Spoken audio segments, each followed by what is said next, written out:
red wine, white wine, whiskey, beer, G and T.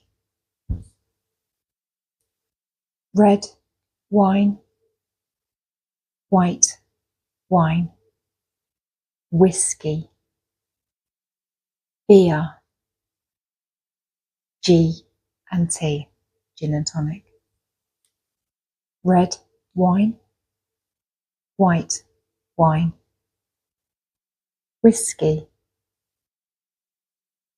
beer, gin and tonic. Now you want to be getting the drinks menu right.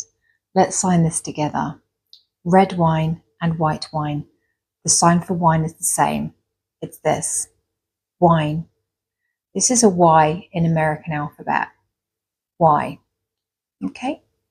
You're drinking the Y, wine. Red. Think red lipstick. Red wine. White. Flick that gorgeous new crisp white collar of your shirt. White.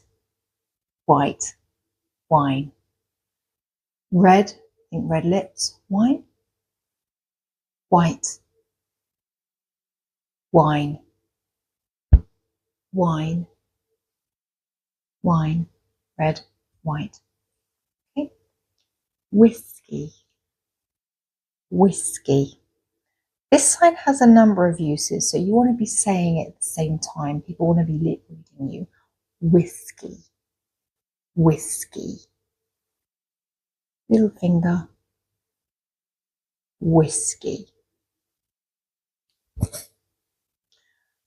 Pull that pint. Beer. Beer.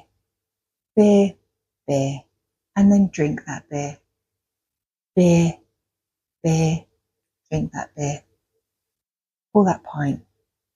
You can hold the bottom of the glass. Some people do that. They pour the glass in. Or you can hold the actual glass and pour the beer into the glass. Beer. Beer. Drink that beer.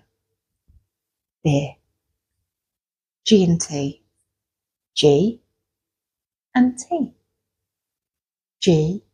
You could be quick with this. And T. G and T. G and T. I'll do it really quick. G and T. Gin and tonic. If you fancy ale, if that's your flavour, A, L, E. You can finger spell most of the drinks. Make sure that you watch my finger spell A to Z, just so that you know that you can finger spell the drinks. Thank you for learning the drinks with me. Please remember to subscribe to my channel and like my videos. It means a lot. Thank you.